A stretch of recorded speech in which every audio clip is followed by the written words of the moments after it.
अस्सलाम वालेकुम नाज़रीन, welcome to the show biz stock. मैं हूं आपकी मेज़बान नताशा हसी। मार्केट की परफॉर्मेंस पॉजिटिव डायरेक्शन में और आज ट्रेडिंग का लास्ट डे था, उसके बावजूद हम देख रहे हैं एक ऑप्टिमिज्म इन्वेस्टर्स की जानिब से भी देखा गया है क्योंकि volumes day by day increase हो रहे हैं। इट मीन्स के ओवरऑल सेंटिमेंट्स पॉजिटिव डायरेक्शन की तरफ फ्लाई करते हुए दिखाई दे रहे हैं और आज की मार्केट में 37,000 की सस्टेनेबिलिटी और स्टेबिलिटी एक साथ दिखाई दी, यानी कि 37,000 के अंदर 329 पॉइंट्स का एडिशन हुआ।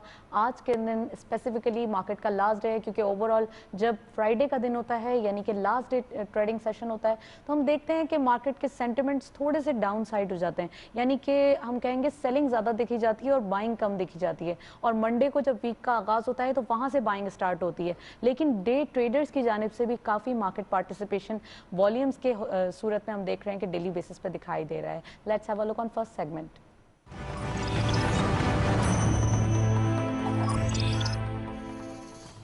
मार्केट की परफॉर्मेंस देखते चलते हैं, आज की मार्केट में क्या परफॉर्मेंस रही ओवरऑल। ओपन हुई मार्केट 37,001.44 के लेवल पर, same as the closure of yesterday. Higher side पे मार्केट गई 37,354.15, लोअर वाज 37,001.44, क्लोजर वाज 37,330.85, यानी कि वेल अबव 37,000 साइकोलॉजिकल बैरियर और 329 पॉइंट्स के गेन के साथ आज हम की सिचुएशन देख रहे हैं। टर्नओवर में करंटली मार्केट ने 465.62 मिलियन शेयर्स ट्रेड किए हैं। कल के मुकाबले में मजीद इजाफा देखा गया है। 63.07 मिलियन शेयर्स का वैल्यू रही 15.80 बिलियन रुपीज़। और स्क्रिप्ट्स वाइज परफॉर्मेंस में हेस्कॉल इस लिस्ट को लीड कर रहे हैं 0.39 के इजाफे के साथ। 14.25 पे क्लोजर, 87.25 फिनिशेस ट्रेड किए गए। सेकंड स्कॉट पे लोटे केमिकल 0.82 का इजाफा, 12.24 पे क्लोजर, 24.85 का कारोबार रहा। And thirdly last unity foods 0.75 का इजाफा, 12.66 पे क्लोजर और 22.11 का कारोबार रहा। All script being in green territory. हम देख रहे हैं परफॉर्मेंस वाइज काफ़ी हद तक एक पॉजिटिविटी इंप्लीमेंट होते हुए दिखाई दे रही है, यानी all in all across the board buying देखी जा रही है। जबकि हम जब बात कर रहे थे ऑटो सेक्टर की, वहाँ एक डिप्रेशन दिखाई दे रहा था, लेकिन अब वहाँ से भी buying opportunities day by day create हो रही हैं। इट मीन्स के all in all across the board again हम देख रहे हैं एक पॉजिटिविटी नज़र आ रही है। एक्सक्लूसिवली इन तमाम चीज़ों पर बात करने के लिए स्टूडियो में हमारे साथ गेस्ट मौजूद हैं, उनको वेलकम करते हैं। आप सुलेमान एस मेहदी साहब हैं और चेयरमैन हैं स्टॉक एक्सचेंज के। अस्सलाम वालेकुम sir, welcome to the show. Sir सबसे पहले ये बताइए, जो एक ये बम्बास्टिक सिचुएशन देखी जा रही है मंडे से ऑनवर्ड्स, आज फ्राइडे है, एक अच्छी चेंज, एक अच्छा कंट्रास्ट मार्केट के अंदर देखा जा रहा है। 37,000 के लेवल पे हम ट्रेड कर रहे हैं, कैसा देख रहे हैं? अगर आप लास्ट 2 वीक्स को कंबाइनली देखें तो जो सबसे एक पॉजिटिव चीज़, एक डेवलपमेंट है, वो ये है कि जो डे ट्रेडर्स हैं हमारे, या जो इंट्रा डे ट्रेडिंग करने वाले हैं, वो लोग दोबारा मुझे मार्केट में नज़र आ रहे हैं। Obviously it is a function of the interest rates also. जब इंटरेस्ट रेट्स हमारे बहुत हायर साइड पे थे तो लोगों ने एक रेंट सीकिंग एनवायरनमेंट या रेंट सीकिंग मॉडल की तरफ सारे जो है वो जो इन्वेस्टर्स हैं, हाई नेटवर्थ हैं, वो सारे के सारे मनी मार्केट और बॉन्ड फंड्स की तरफ जा रहे थे, म्यूचुअल फंड में। अब हम देख रहे हैं कि 7% का interest rate after management fee of 1%, 5.25 5.5% का जो रिटर्न है वो किसी को एक्साइट नहीं कर रहा है। लिहाजा आप देख रहे हैं कि ये वही पार्टिसिपेंट्स जो एक मरतबा हायर इंटरेस्ट रेट कॉरिडोर में सारे के सारे बॉन्ड्स की तरफ गए थे, दोबारा एक्विटी मार्केट की तरफ आ गए हैं। एवरेज हम 13-14 बिलियन रुपए पर डे ट्रेड कर रहे हैं, जो कि हमारा हिस्टोरिकल नॉर्म भी रहा है किसी ज़माने में। तो आई थिंक ये एक्साइटमेंट कंटिन्यू रह सकती है अगर कोई बड़ी नेगेटिव न्यूज़ कोई ना आ जाए। बहुत सारी चीज़ें हैं नेचुरली हमारी फेवर में चली गई हैं। ऑयल प्राइसेस काफ़ी लो हैं इस वक्त, और जो सबसे अच्छा काम किया है वो सेंट्रल बैंक ने, वो बहुत प्रोएक्टिवली इंटरेस्ट रेट को कट कर दिया है, जिससे कि आपकी इन्वेस्टमेंट्स की तरफ लोगों की जो है वो एक एक्साइटमेंट क्रिएट हो गई है। और यही एक सोल्यूशन है to provide new jobs after the Covid environment के जी। लोअर इंटरेस्ट रेट पे अगर लोगों को पैसे मिलेंगे तो एक तो उनकी एक्साइटमेंट जो है वो बॉन्ड से ख़त्म हो जाती है और इक्विटीज़ की तरफ आती है, और नए प्रोजेक्ट्स, एक्सपेंशंस, इसकी तरफ लोग जाते हैं, जिससे ओवरऑल एम्प्लॉयमेंट क्रिएशन होती है। So to conclude, I think these last 2 weeks have been very exciting for the capital markets, and I think कि ये euphoria continue रह सकता है under the present interest rate environment. Euphoria continue रह सकता है, लेकिन एट द सेम टाइम 2020 का जब स्टार्ट हुआ तो यहाँ भी हमने एक वर्स्ट टाइम देखा है बिकॉज ऑफ द कोरोना, और अभी जब ये एंड होते हुए दिखाई दे रहा है, यानी कि 6 मंथ्स 5 मंथ्स तकरीबन बाकी हैं, यहाँ भी हमें एक अच्छा टाइम यानी पीक टाइम मार्केट का दिखाई देगा। और इक्विटीज़ की जहाँ तक आपने बात की कि इंटरेस्ट रेट कम होता हुआ दिखाई दे रहा है और इसका जो इम्पैक्ट है डायरेक्टली मार्केट के ऊपर, इकोनॉमी के ऊपर आ रहा है, लेवरेज इंडस्ट्रीज परफॉर्म कर रही हैं। Despite of all these things हम देख रहे हैं जो फॉरेन सेलिंग है वो डेली बेसिस पे आ रही है, जैसे हम प्रोग्राम से पहले भी बात कर रहे थे, तो उसके ऊपर थोड़ा सा एक एम्फेसिस दें। जी बिल्कुल, बहुत बहुत वैलिड क्वेश्चन है आपका। देखें, अगर आप ओवरऑल हमारी मार्केट कैपिटलाइजेशन की बात करते हैं तो आज हम कोई 41-42 बिलियन डॉलर मार्केट कैप है हमारी टोटल। और अगर हम सितंबर 2017 में चले जाएं तो हम लोग almost 99.8 billion dollar market cap थी हमारे एक्सचेंज की। आज जो मार्केट कैप है 41-42 बिलियन डॉलर की, उसका ऑलमोस्ट 27% जो है वो हमारा फ्री फ्लोट है। तो आप समझ लें कि 11 बिलियन डॉलर के करीब जो है वो टोटल ऑफरिंग है आपके पास स्टॉक मार्केट में ट्रेड करने के लिए। बाकी सारे के सारे स्पॉन्सर्स शेयर होल्डिंग है, उसमें ट्रेडिंग नहीं होती है। 11 बिलियन डॉलर आज बहुत छोटी मार्केट कैपिटलाइजेशन आपकी हो गई है फॉर एनी फॉरेन इन्वेस्टर्स।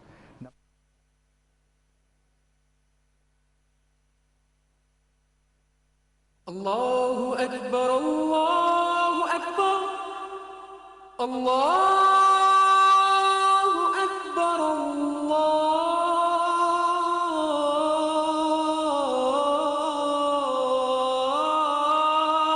अल्लाहु अकबर। अशहदु अल्ला इलाहा इल्लल्लाह,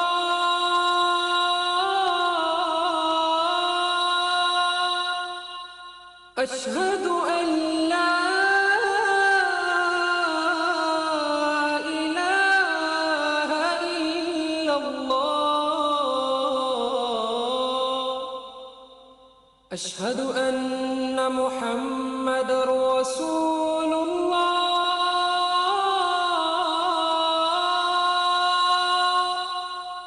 अशहदु अन्ना मुहम्मदर रसूलुल्लाह।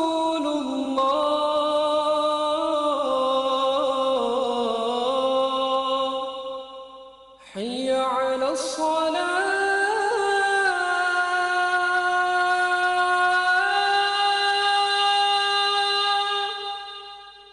हय्य अलस सलाह,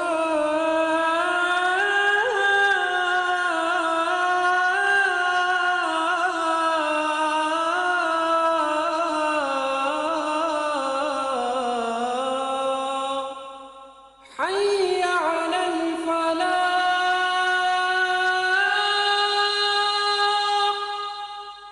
हय्य अलल फलाह।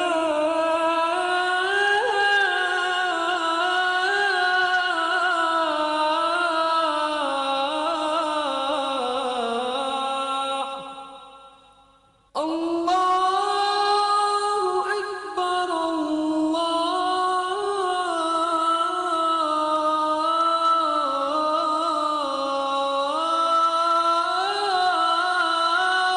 अकबर। ला इलाहा इल्लल्लाह।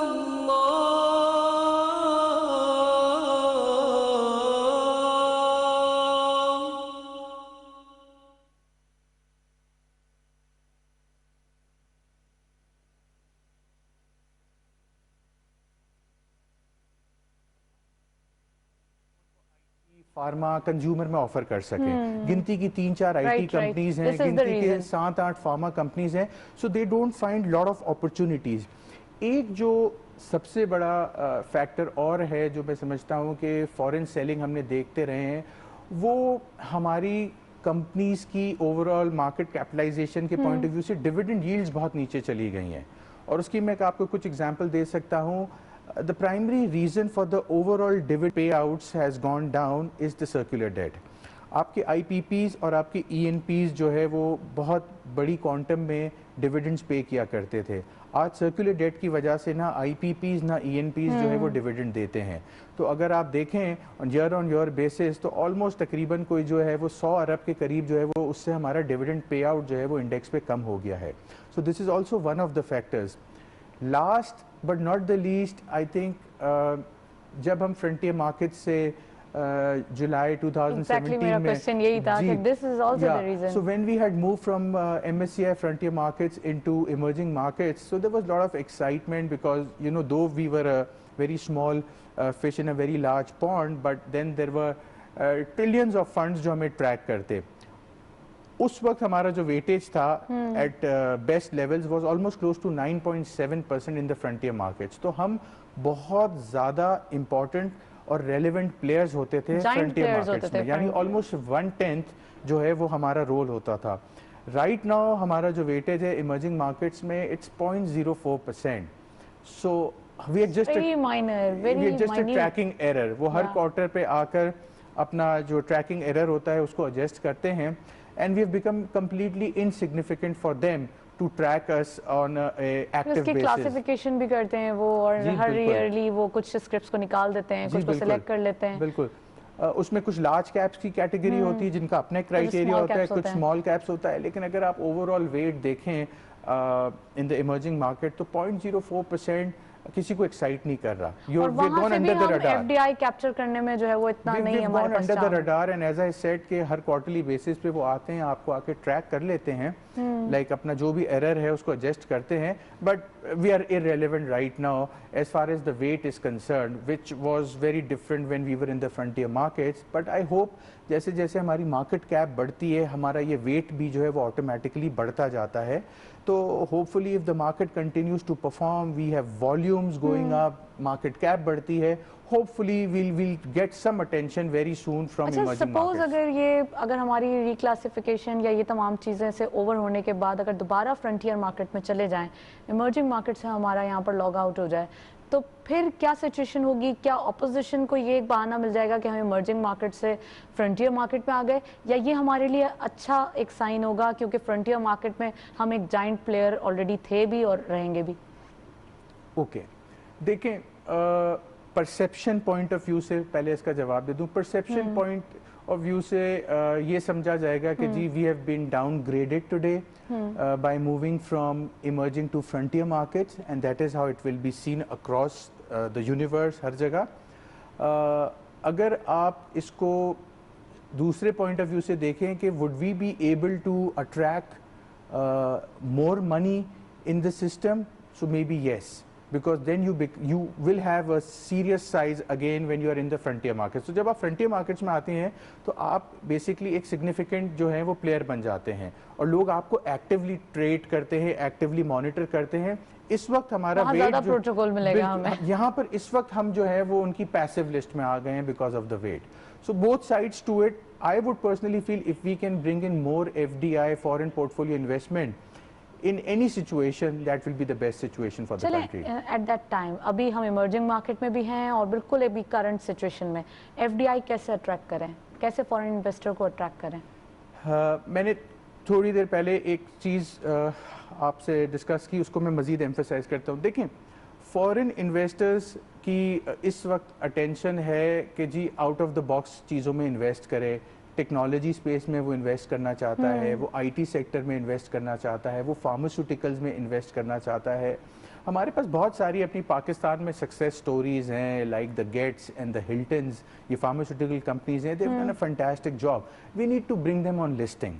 दे आर साइजेबल कंपनीज. जब आप ऐसी बड़ी कंपनी उसको से फॉर एग्जांपल हमारे पास 4 मोबाइल नेटवर्क ऑपरेटर्स हैं पाकिस्तान में. मोबिलिंक है, जोंग है, यूफोन है, टेलीनॉर है.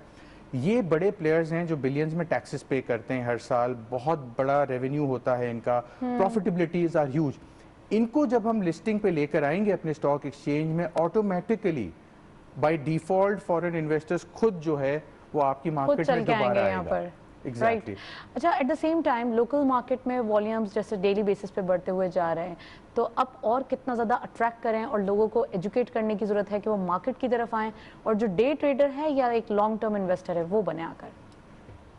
देखिए, किसी भी मार्केट के लिए जो डे ट्रेडर होता है वो सबसे इंपॉर्टेंट एलिमेंट होता है वॉल्यूम्स के लिए। एग्जैक्टली अगर आज अज्यूम करें एक हाई नेटवर्थ इंडिविजुअल है और उसके पास बहुत सारे पैसे हैं, वो आता है मार्केट में इन्वेस्ट करता है और वो एक long term point of view से इन्वेस्ट करता है और वो सीडीसी अकाउंट में अपने शेयर्स ट्रांसफर कर देता है, वो मेरे लिए वॉल्यूम जनरेट नहीं करता है। वॉल्यूम जो पीएसएक्स पे स्टॉक एक्सचेंज पे जनरेट करता है वो डे ट्रेडर करता है, जो Day डेली trader ट्रेडिंग करता है। जितना ज्यादा मैं उसको अपनी तरफ अट्रैक्ट कर सकता Okay. हूँ, उतना ज्यादा मेरी मार्केट की डेप्थ क्रिएट होती है based on volume. Strategic investors are always good for the market, लेकिन डे ट्रेडर जो है वो आपकी मार्केट की वॉल्यूम जनरेशन की जो है वो बैकबोन होता है।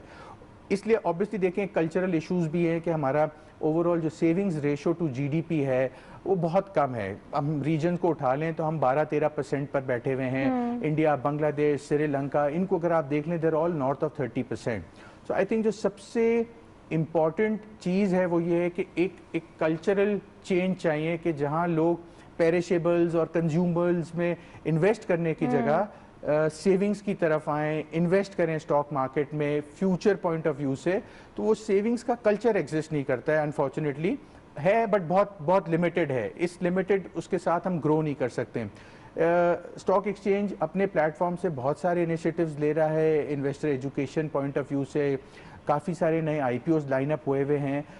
But yes, we really need to increase the number of investors to come towards this market and promote savings also. That's very important. Okay अब मैं कुछ आपकी मौजूदगी का फ़ायदा उठाते हुए कुछ बेसिक्स पे भी बात करना चाहूँगी। तो as you are the chairman, initiatives क्या लिए जा रहे हैं पीएसएक्स में अभी कुछ इस टाइप के, जिससे कि मैंने आपसे पहले भी कहा था कि पाकिस्तान और चाइना के जो एक कंबाइन एक मैनेजमेंट भी है यहाँ पर, और इसके साथ साथ 40% उनके स्टेक्स भी हैं, शेंजन से हमारी एक पार्टिसिपेशन है, कब तक ये कंटिन्यू होते हुए दिखाई देगी? देखें, ये जो चाइनीज़ पार्टनरशिप है ये बहुत इंपॉर्टेंट पार्टनरशिप है। ये हमारे स्ट्रैटेजिक शेयर होल्डर हैं। इनकी वैल्यू एडिशन आज शायद किसी को नज़र नहीं आ रही हो, लेकिन आप एक साल के बाद देखेंगे जब इनका ट्रेडिंग प्लेटफॉर्म जो हमने शेंजन स्टॉक एक्सचेंज से एक्वायर किया है, जब उसकी इम्प्लीमेंटेशन हो जाती है तो you'll see a completely new pattern of trading at the stock exchange, a new speed, a new inertia of trading at the stock exchange, because वो दुनिया के one of the most sophisticated trading platforms है जो हम यहाँ पे लेके आ रहे हैं। I think it's going to take a year's time because of COVID। ये थोड़ा सा प्लान डिले इसलिए हो गया क्योंकि जो वहाँ से एक्सपर्ट्स और उनके इंजीनियर्स ने यहाँ पर पहले तो आना यहाँ पर था। दिसंबर से लॉन्च हो रहा था ना? नहीं, दिसंबर से हमारा सर्विलेंस प्लेटफॉर्म जो है वो एक्टिवली लॉन्च होना था। उसका पायलट वर्जन कंप्लीट हो चुका है, हम उसके टेस्टिंग फेज में हैं। होपफुली वो जो पायलट वर्जन है वो आप देखेंगे नेक्स्ट 2 to 3 मंथ्स में वो कंप्लीटली एक्टिव हो जाएगा, but that's a pilot version. क्योंकि आपका फुल रोबस्ट या फुल फ्लेज सर्विलेंस सिस्टम आपके ट्रेडिंग प्लेटफॉर्म की इम्प्लीमेंटेशन के बाद ही जो है वो इम्प्लीमेंट हो सकता है, क्योंकि वो आपके ट्रेडिंग प्लेटफॉर्म से सिंक होगा आपका सर्विलेंस सिस्टम। लेकिन in the interim as a stock exchange we can't afford to be without a surveillance system, तो लिहाजा हमने उसका पायलट वर्जन जो है अपने ही चाइनीज़ पार्टनर्स की मदद से उसको इम्प्लीमेंट कर दिया है और वो टेस्टिंग फेज में है इस वक्त। एक बार ट्रेडिंग प्लेटफॉर्म लॉन्च हो जाता है आपका, जिसमें डेफिनेटली मैं समझता हूँ 3 से 4 महीने का लैग आया है बिकॉज ऑफ कोविड, क्योंकि जो वहाँ के ट्रेनर्स, इंजीनियर्स, सॉफ्टवेयर स्पेशलिस्ट ने ट्रैवल करके पाकिस्तान आना था वो नहीं आ सके because of the lockdowns and you know the international situations and the bans on travelling. लेकिन हमने उस टाइम को लॉस नहीं होने दिया है and what we have done कि वो सारा का सारा हमने ऑनलाइन कंटिन्यू रखा है उनके साथ। So hopefully I think it's going to take a year. By 2021 March, we should be able to shift to the new trading platform, and then you'll see एक नया बुके खुल जाएगा प्रोडक्ट्स का आपके पास। Exactly, लेकिन जो प्रोडक्ट्स होंगी वो हमें चाइना से भी एट द सेम टाइम हम बाय कर सकेंगे, वहाँ की कंपनीज के भी शेयर्स ले सकेंगे। Okay, so China Connect is the concept where we will be directly connected to the Shenzhen Stock Exchange. Connecting directly to the Shenzhen Stock Exchange also gives you to all other mainland Chinese exchanges. So एक तो आपकी direct connectivity हो जाएगी, दूसरी बात जैसा मैंने कहा कि बहुत ज़्यादा sophisticated system है in terms of traded value. Volumes आज they are one of the largest exchange, Shenzhen stock exchange. तो उनके पास जितने प्रोडक्ट्स हैं, आप अगर उनका सिंपलर वर्जन भी इंपोर्ट कर लें for our Pakistani market, so you can have number of new products for your investors today. आज प्रोडक्ट्स की ही प्रॉब्लम है कि बहुत ज़्यादा प्रोडक्ट्स नहीं है। पहला हमने ETF लॉन्च कर दिया है, Right. अल्हम्दुलिल्लाह। Of course it's gonna take a little time to pick up, क्योंकि Yeah. पहला ETF था, but it's been launch successfully. I am expecting with days to come it will gradually pick up, the size will grow. पहली Okay. दफ़ा हमने अपने book building mechanism के थ्रू जो है वो एनर्जी सकूक किया 200 अरब रुपए का गवर्नमेंट होल्डिंग का।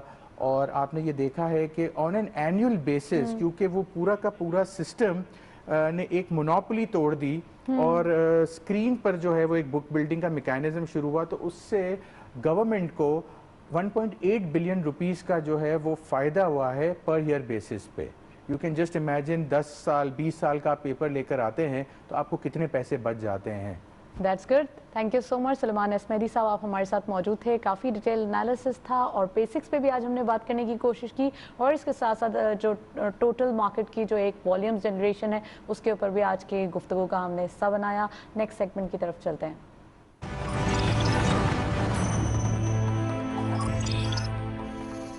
फॉरेक्स और कमोडिटीज़ के लेटेस्ट अपडेट देखते चलते हैं। आज की मार्केट में सिचुएशन क्या रही।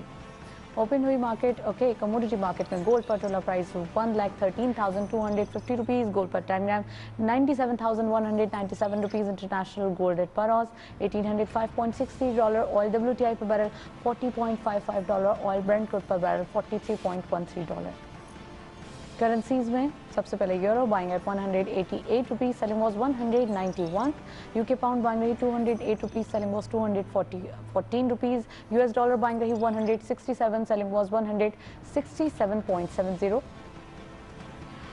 Saudi riyal buying eight 44 rupees, selling was 44.50। UAE dirham buying eight 45.20, selling was 46.20।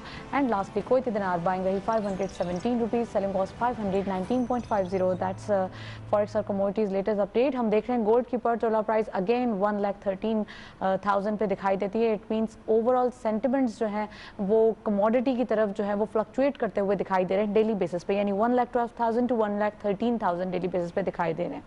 That's all. Programme को वाइंड अप करते हैं। मार्केट की सिचुएशन आज ट्रेडिंग का लास्ट डे है, पॉजिटिव दिखाई देती है। मंडे से भी यही उम्मीद है, यही होप्स हैं और यही वाइब्स क्रिएट हो रही हैं कि ओवरऑल सेंटिमेंट्स काफ़ी हद तक एक पॉजिटिव डायरेक्शन में ही जा रहे हैं और 37,000 स्ट्रॉन्ग रेजिस्टेंस दिखाई देती है। उसके बाद भी मार्केट में एक फ्लाई रॉकेट पोजीशन दिखाई देती है। इट मीन्स के ओवरऑल मार्केट में पॉजिटिविटी बढ़ती हुई दिखाई दे रही है। That's all. प्रोग्राम को वाइंड अप करते हैं। इजाज़त दीजिए, अल्लाह हाफिज़।